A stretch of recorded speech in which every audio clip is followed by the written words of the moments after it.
Hello दोस्तों, good morning. आज की वीडियो में स्वागत है। आज की वीडियो में हम बात करने वाले हैं कि बीएड के बाद दोस्तों एमएड करें या फिर पोस्ट ग्रेजुएशन में हम एमए कर लें।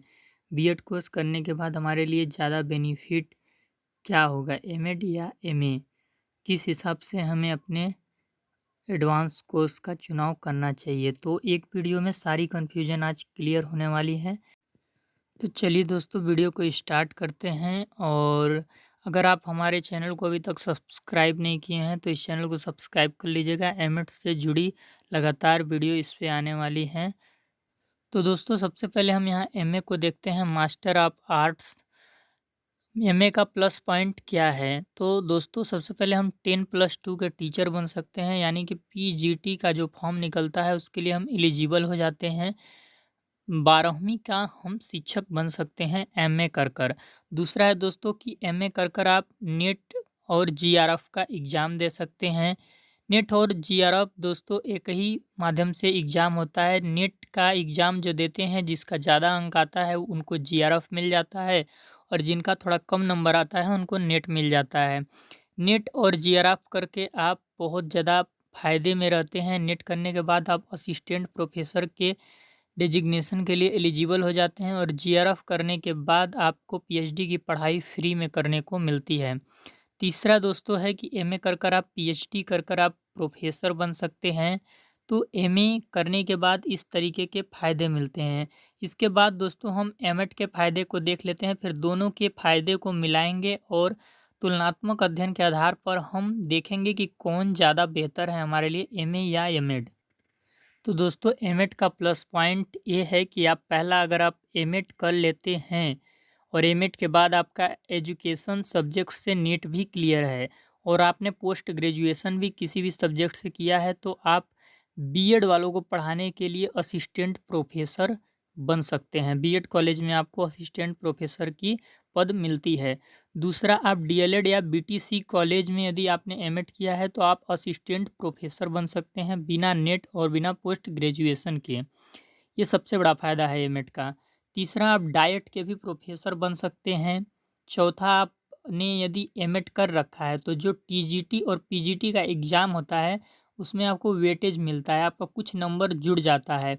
यदि आपने एमएड कर रखा है तो चयन आपका पहले होगा। यदि 2 लोग हैं और दोनों का अंक समान है, एक ने एमएड नहीं किया है और एक ने एमएड किया है, तो जिसने एमएड किया है उसका चयन होने की संभावना ज़्यादा हो जाती है। अलग-अलग स्टेट के हिसाब से अलग-अलग वेटेज मिलता है, कहीं पे ज़्यादा नंबर जुड़ता है, कहीं पे कम नंबर जुड़ता है। फिर अगला नंबर जो 5वां है, इसमें आप एनसीईआरटी एंड एससीईआरटी में आपको जॉब मिल जाता है यदि आपने एमएड किया हुआ है तो। छठवां, आप एमएड कॉलेज के ही प्रोफेसर एंड असिस्टेंट प्रोफेसर बन सकते हैं। यदि आपने एमएड के बाद नेट और पीजी कर रखा है तो आप असिस्टेंट प्रोफेसर बन जाएंगे। यदि आपने एमएड के बाद पीएचडी और पीजी कर रखा है तो आप प्रोफेसर बन सकते हैं। 7वां फ़ायदा है दोस्तों कि आप बीएलएड के प्रोफेसर बन सकते हैं यदि आपने एमएड कर रखा है तो। तो आपने देखा होगा कि एमएड करने के बाद नौकरी के अवसर कुछ ज़्यादा ही हैं। एमए करने के बाद हमने देखा कि आप 12वीं के शिक्षक बन सकते हैं, और आप प्रोफ़ेसर बन सकते हैं पीएचडी करने के बाद, असिस्टेंट प्रोफ़ेसर बन सकते हैं नेट करने के बाद। लेकिन यदि आपने एमएड खाली कर रखा है तो आप डीएलएड, बीटीसी के डायरेक्ट असिस्टेंट प्रोफ़ेसर बन सकते हैं, डाइट के प्रोफ़ेसर बन सकते हैं। एनसीईआरटी एंड एससीईआरटी में आपको जॉब मिल सकता है। बीएलएड के प्रोफेसर बन सकते हैं। तो एमएड करने के बाद ऐसा कोई ही होगा जो खाली होगा। तो एमएड करने के बाद जॉब के ज़्यादा चांसेस होते हैं। एमएड के बाद रोज़गार काफ़ी मात्रा में उपलब्ध हैं। तो दोस्तों, आप लोगों ने देख ही लिया होगा कि एमएड और एमए करने के बाद किसमें ज़्यादा रोज़गार के अवसर हैं। तो जाहिर सा बात है कि एमएड करने के बाद आप एक सीनियर पर्सन भी हो जाते हैं, एक सीनियर फैकल्टी भी हो जाते हैं, और आपको जॉब और रोज़गार के ज़्यादा अवसर मिल जाते हैं।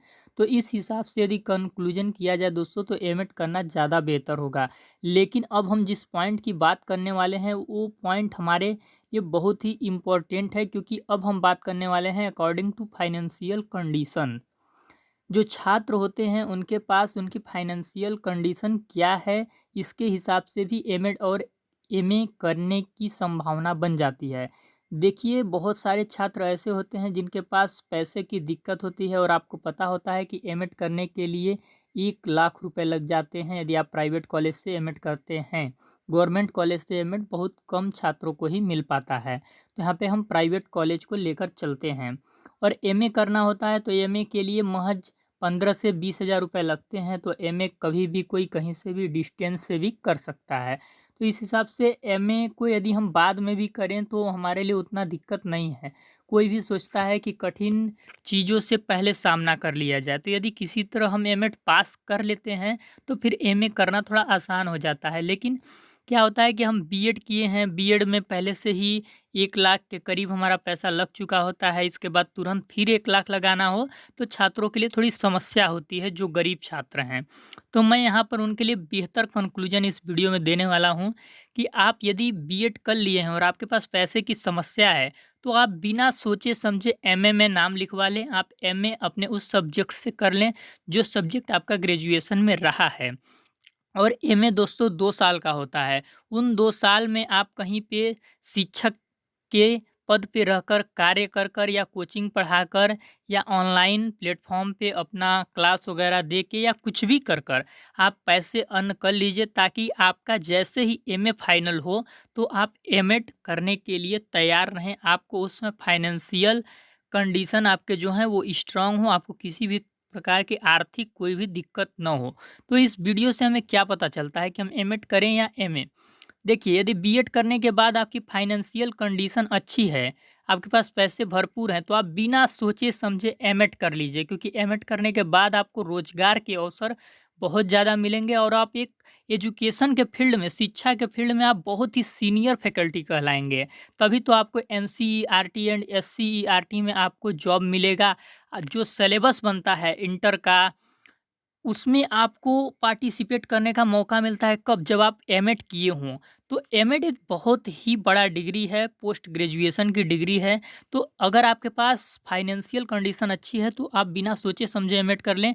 लेकिन यदि आपके पास बीएड करने के बाद पैसे नहीं हैं बिल्कुल भी, आप एकदम ज़ीरो हो चुके हैं, तो आप बिना सोचे समझे एमए में एडमिशन करा लीजिए और 2 साल जब तक आप एमए करेंगे तब तक आप इतने पैसे अर्न कर लीजिए कि आप एमएड में अपना एडमिशन ले सकें और एमएड की पढ़ाई अच्छे से कर सकें। तो ये फाइनेंशियल कंडीशन पे हमने बताया है कि एमएड करें या एमए। और यदि ऐसे सिलेबस और पढ़ाई के तौर को देखते हुए बात किया जाए, मतलब मान लीजिए कि आपके पास पैसा है, तो ज़ाहिर सा बात है कि आपके लिए एमएड ज़्यादा बेस्ट होगा। एमए आप बाद में भी कर सकते हैं। एमए का जो सिलेबस है एंड जो फ़ी का स्ट्रक्चर है उसमें ज़्यादा चेंज होने की संभावना नहीं होती है। जो एमए का फ़ीस है या फिर सिलेबस है वो वही का वही रहता है। परिवर्तन की संभावनाएँ बहुत कम होती हैं, लेकिन एमएड महँगाई बहुत तेज़ी से बढ़ रही है, तो उस हिसाब से एमएड का फ़ीस भी बढ़ रहा है और एमएड की जो पढ़ाई का स्तर है वो भी आगे जाके हो सकता है ज़्यादा कठिन हो जाए। आपको क्लास रेगुलरली जाना पड़े, प्रैक्टिकल, असाइनमेंट, पावर पॉइंट का प्रेजेंटेशन आपको पूरा जाके कॉलेज में सबमिट करना पड़े, तो हो सकता है कि आपको दिक्कत हो। तो इसलिए आप जल्द से जल्द यदि एमएड कर लेते हैं तो आपके लिए ज़्यादा बेस्ट रहेगा दोस्तों। और अगर इस वीडियो को देखने के बाद भी आपके मन में कोई कन्फ्यूजन रह गया है कि एमएड करें या एमए करें, तो आप हमारे कमेंट सेक्शन में अपना सुझाव दीजिएगा, हम उस पर विचार करेंगे और अगले वीडियो में उसको लेकर बात भी करेंगे दोस्तों। धन्यवाद वीडियो को देखने के लिए। यदि आपने चैनल को सब्सक्राइब नहीं किया है तो इस चैनल को सब्सक्राइब कर लीजिए। वीडियो के डिस्क्रिप्शन में आपको फेसबुक पेज कोर्सेज पॉइंट का लिंक मिल जाएगा, तो आप उस पेज को फॉलो कर लीजिएगा। वहाँ पर हम अगले वीडियो का नोटिफिकेशन देते हैं और एमएड से लगातार कंटेंट इस चैनल पर आने वाली है। एमएड के फर्स्ट सेमेस्टर की क्लास भी इसी चैनल पर बहुत जल्द स्टार्ट होने वाली है और क्लास बहुत ही अच्छी होगी। आपको घर पे बैठकर आप इस चैनल के माध्यम से अपनी पढ़ाई की तैयारी कर सकते हैं और एग्ज़ाम में अच्छे मार्क्स हासिल कर सकते हैं। एमएड से जुड़ी हर अपडेट इस चैनल पे हम देने वाले हैं, तो आप चैनल को ज़रूर सब्सक्राइब कर लीजिए। वीडियो